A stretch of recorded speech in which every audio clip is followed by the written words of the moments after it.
বৃষ্টির একদিন পর এখনো রাজধানীর বিভিন্ন স্থানে জলাবদ্ধতা, চরম দুর্ভোগ, সিটি কর্পোরেশনের অবহেলাকে দোষ দেন নগরবাসী। নিষিদ্ধ নেট জাল দিয়ে অবাধে চিংড়ি পোড়া আহরণ চলছে মংলা উপকূলে, মাছ ধরা হচ্ছে সরকার ঘোষিত অভয়াশ্রমেও। দেখছিলেন সংবাদ শিরোনাম, এবারে পুরো সংবাদ। গতকালের প্রবল বৃষ্টিতে তৈরি জলাবদ্ধতা এখনো রাজধানীর বিভিন্ন স্থানে। জলাবদ্ধতায় গতকাল দিনভর আর সারা রাতে ভোগান্তিতে পড়তে হয়েছে নগরবাসীকে।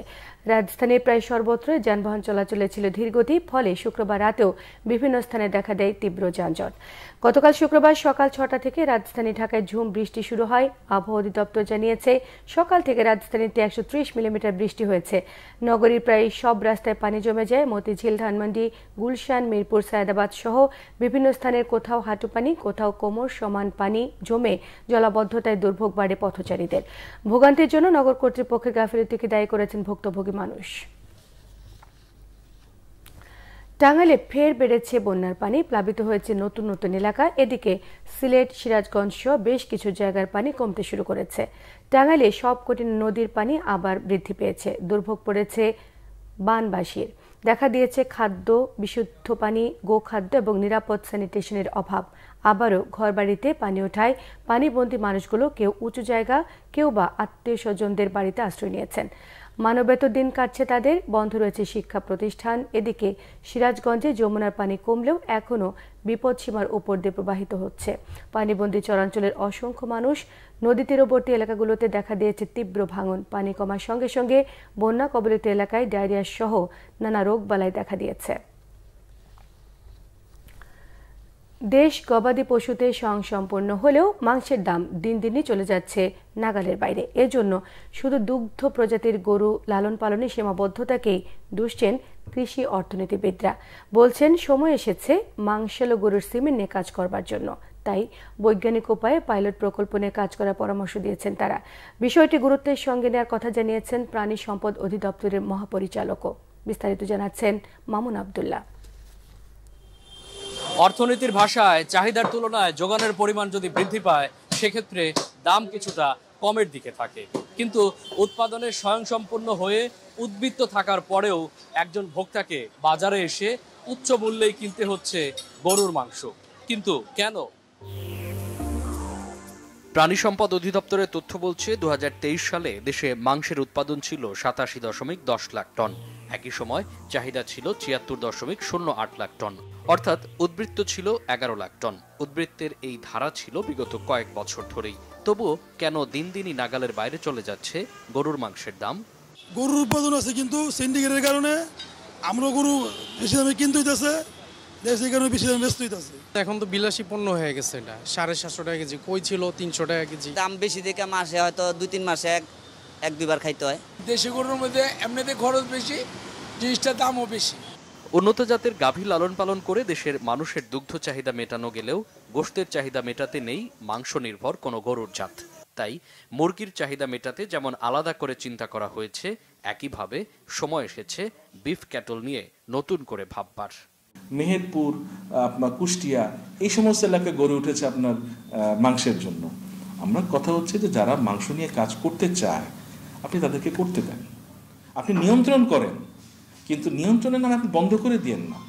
এমন কোনো স্পেসিফিক এরিয়াতে কি আমরা শুধুমাত্র ব্রিডের মাংসের জাত উন্নয়নের জন্য আসলে কাজ করব কিনা বা করতে পারি কিনা, সেটা আসলে গবেষণা করে একটু দেখতে হবে। কৃষি অর্থনীতিবিদরা বলছেন, প্রাথমিক পর্যায়ে এলাকা ভিত্তিক পাইলট প্রকল্পের মাধ্যমে কম খরচে বেশি মাংস পাওয়া যায় এমন জাতের গরু নিয়ে কাজ করা সময়ের দাবি। এই প্রোডাকশনগুলো পাইলট প্রকল্প আকারেও হতে পারে, রেজিস্টার্ড ফার্মার আকারেও হতে পারে, যাদেরকে সরকার নিয়ন্ত্রণ করে তাদের আউটপুটটা সঠিকভাবে নিয়ে আসতে পারবে। কৃষি সম্প্রসারণ অধিদপ্তর বলছেন, সতর্কতার সহিত দেশের মানুষের স্বার্থ বিবেচনায় নেওয়া হবে উদ্যোগ। বিফ ব্রিডের মেল ফিমেল আমরা নিয়ে আসব, নিয়ে এসে কিছু খামারি এর বাইরে বীজ দিবে না, এটা হতে পারে। এটা আমি আমার এনটিআরসিতে কথা তুলছি। সেক্ষেত্রে সুরক্ষা রেখে করা যায় কিনা সেগুলো নিয়ে কথাবার্তা চলছে। মাংসের দাম কমাতে নতুন জাত আমদানির পাশাপাশি কৃষক পর্যায়ে গোখাদ্যের দাম কমানো সহ সাপ্লাই চেইনে অদৃশ্য মূল্যবৃদ্ধি রুখে দেওয়ার তাগিদ কৃষি অর্থনীতিবিদদের। মামুন আব্দুল্লাহ, বাংলা ভিশন, ঢাকা। নিষিদ্ধ নেট জাল দিয়ে অবাধে চিংড়ি পোনা আহরণ চলছে সুন্দরবন সংলগ্ন মংলা উপকূলে। সংশ্লিষ্ট দপ্তরের কর্মকর্তাদের ম্যানেজ করে চলছে এই কাজ। ধ্বংস করছে বিভিন্ন প্রজাতির জলজ প্রাণী, কমে যাচ্ছে দেশি মাছ। অভিযোগ রয়েছে অভয়াশ্রম ঘোষণা করা খালে বিষ দিয়ে মাছ ধরারও। মংলা প্রতিনিধি জসিমউদ্দিনের তথ্য ছবিতে থাকছে ডেস্ক রিপোর্ট। প্রজনন মৌসুম ঘোষণা করে সুন্দরবন সংলগ্ন নদীখালে 1 জুন থেকে 30 আগস্ট পর্যন্ত সব ধরনের মাছ আহরণ নিষিদ্ধ করেছে সরকার। সেই সাথে সুন্দরবনে বনজীবী ও পর্যটকদের ভ্রমণের উপরও নিষেধাজ্ঞা দেয়া হয়, কিন্তু নিষেধাজ্ঞার তোয়াক্কা করা হচ্ছে না। জাল ধরবো না, করবো কি? আজকে জাল না ধরে কালকে বাচ্চা কাচ্চা না খেয়ে মরে যাবে। এটা ধরা নিষিদ্ধ কাজ, তারপরও পেটের জন্য আমরা ধরি। নিষিদ্ধ সময়েও অভয়াশ্রম ঘোষণা করা খালে বিষ দিয়ে মাছও ধরছেন অনেকে। এই বন্ধটা দেওয়া ফাঁকি দেয় মানে আমরা 10টা ভালো ভালো যে বিক্ষিপ্ত জালে তারা তো বন্ধ, কাগজপত্র বন্ধ হয়ে বসে থাকে, আর যারা চোর তারা বস্তা নিয়ে যায়, ড্রাম নিয়ে যায়, আইডি দিয়ে মাছ মারে। বন কর্মকর্তারা বলছেন এভাবে চলতে থাকলে নদ নদীতে মাছের সংকট দেখা দেবে। আমরা সারা দেশে সব জায়গায় অবস্থান করতে পারি না, আমরা সুন্দরবনে চাকরি করি। আমাদের যে টেরিটরি আছে সেই টেরিটরিতে কেউ না ধরতে পারে, এ ব্যাপারে আমরা সবসময় চেষ্টা করতেছি।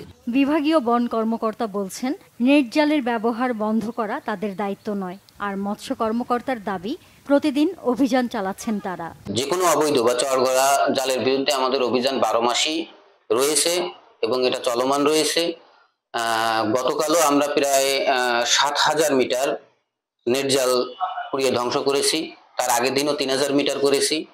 আর শুধুমাত্র অভিযান বা মোবাইল কোর্ট না, এর পাশাপাশি আমরা যে জায়গাগুলো আছে, বিশেষ করে সিগন্যাল টাওয়ার, জয়মনি, চিলা, যে অঞ্চল দিয়ে এই নেট জাল দিয়ে পোনা আহরণ করার চেষ্টা করা হয়, এগুলো কিন্তু আমরা এই জেলেদের বিরুদ্ধে জন্য আমরা সচেতনতামূলক সভা বা প্রচারণা কিন্তু আমরা চালিয়ে যাচ্ছি।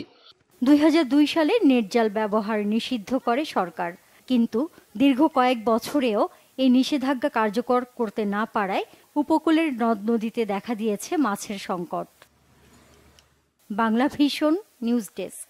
এই ছিল এখনকার মতো। পরের সংবাদ সকাল 11টায়। এছাড়া বাংলা ভিশন সংবাদ ও সংবাদ সংশ্লিষ্ট অনুষ্ঠান দেখতে ভিজিট করুন www.bbnews24.com, facebook.com/banglavisionnews, সাবস্ক্রাইবও করতে পারেন youtube.com/banglavisionnews। সঙ্গে থাকায় সবাইকে ধন্যবাদ।